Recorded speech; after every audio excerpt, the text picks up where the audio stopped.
got on the plane to go to Kotlik. We're going straight there instead of stopping at a different town. And this is the plane right here. There is an anonymous quote that says, outside of the comfort zone is where the magic happens. It's September 14th, 2024, and 4 Carlsbad High School broadcasting students from California are boarding a small aeroplane for a flight they will never forget. These 4 young people are about to share an experience that will take them far out of their comfort zones, and in the process, their own lives may be changed. CHSTV is back on the road.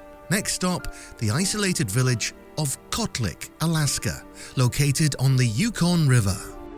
The team of 4 students is led by Doug Green, the recently retired founder and longtime teacher of Carlsbad High School's acclaimed broadcast journalism program, and Craig Glenn, a veteran chaperone and photographer. Joining them are students Jade Barron, Cora Caldwell, Madison Mulligan, and Tava Valenti.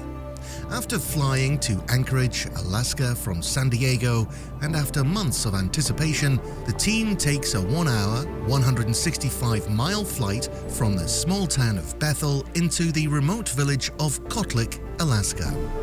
The airport consists of a single gravel runway on the outskirts of the village. They have arrived at their destination, and the great adventure is just about to begin. There are no roads in or out of Kotlik, and the only way to reach the village is by air or small boat. The climate is subarctic, and as of the last census, there were approximately 1,272 residents living in the village.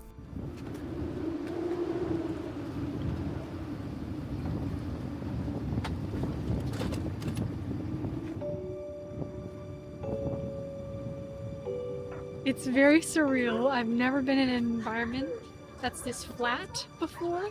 We just arrived in Kotlik, Alaska, and we're walking from the airport to into the town.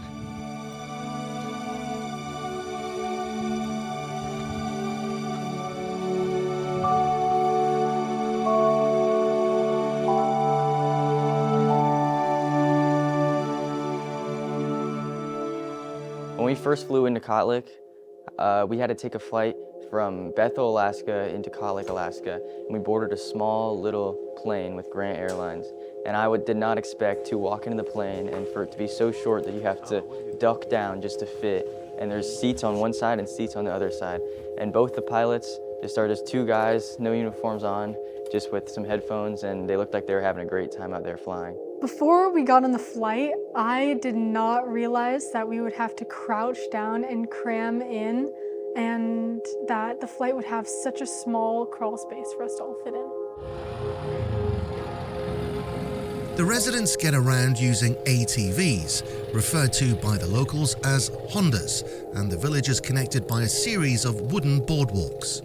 The ground beneath the boardwalk is wet, a combination of vegetation and water, similar to a marshland. For the next 2 weeks, the Carlsbad students and chaperones will be based in the village school, a combined elementary, middle and high school housed in one large structure. There are no hotels, motels, restaurants, even movie theaters in Kotlik. For this reason, the Kotlik school is a vital hub for the entire village. The Carlsbad team have been invited to Kotlik to assist local teacher Don Gallen as he builds a broadcasting elective class for his students.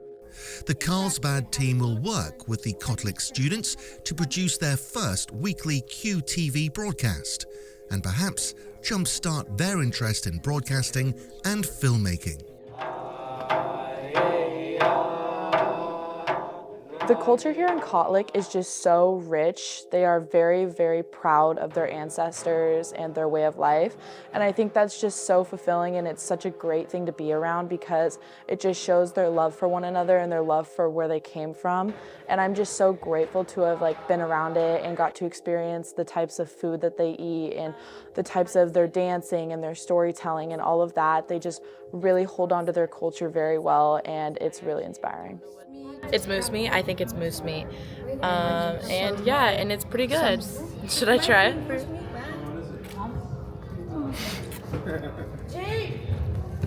It's good. Right now I'm eating some ponzit. This is what it is. It's some glass noodles with moose meat and yeah, some vegetables. And Bam gave this to me. So I'm just eating this for breakfast.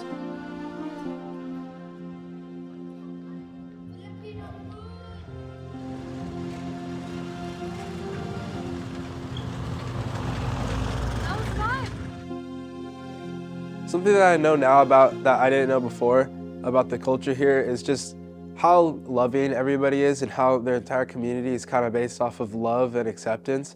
And I thought it would be a lot more kind of old school and like they wouldn't really all agree all the time, but it was the opposite of that. As soon as we came in and as soon as we landed, everybody was already so happy to see us. And even though they're not in the best living conditions, they all find a way to make it through it together.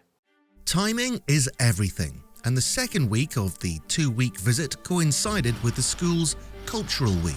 During this period, the local students are taught how to make blackfish traps, taught to hunt moose and seals, taught how to sew traditional Eskimo clothing, to cut up moose into smaller pieces that will be distributed to families and friends, to sing and dance in the tradition of their Yupik culture, and to participate in some traditional sports, a particular highlight for the Carlsbad crew. We are playing a game, I think it's high kick kind of thing, where you jump off with both feet and you kick with one leg and land on the same leg you kicked with. I wear the boots and I jump a lot higher. It also comes with the special gift of pain in the morning. All I got is this trusty pack of chew. Yeah. Mamba mentality. Wait, what are you chewing? What is that? Oh, jerky chew. I can't put that on stage.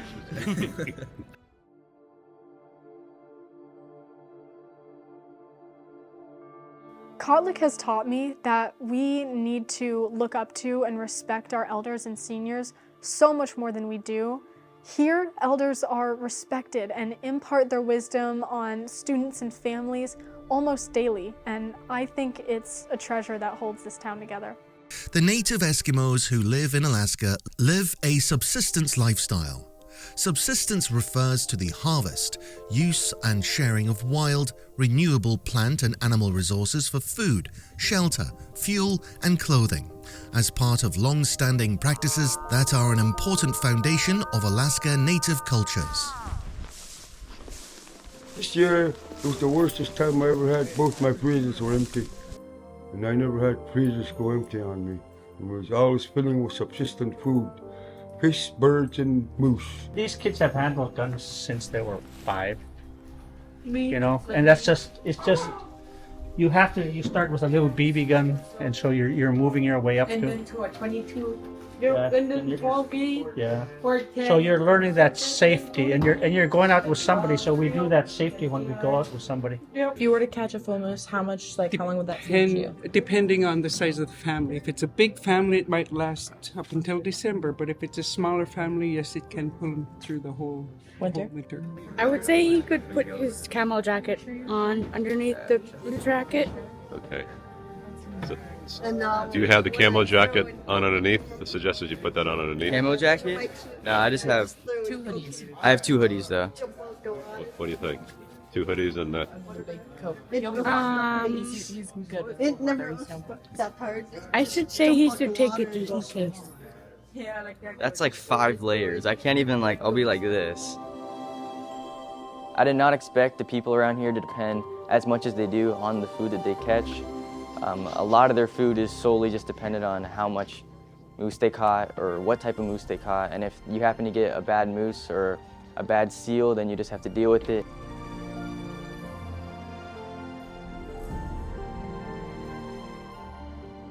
Throughout this week, the Carlsbad students have been producing content for their daily live broadcast back in California, where they have shared stories about the subsistence lifestyle of the village.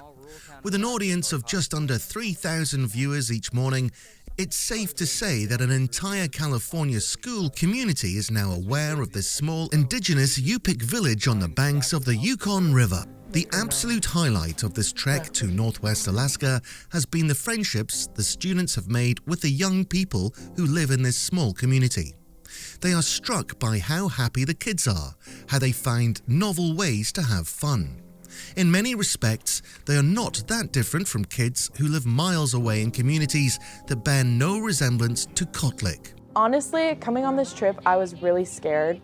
I was really scared that we would be super outcasted or just wouldn't understand their culture and didn't want to impose. But on this trip, I've just felt the love from everybody around, and all the kids and all the teachers are just more than happy to have us here. And it's just been such a great experience to be around them and just like for them to be so proud of like their lives, even though it's just they come from little and they just have so much to give us and just so much love to show and spread, and it's just really cool to see.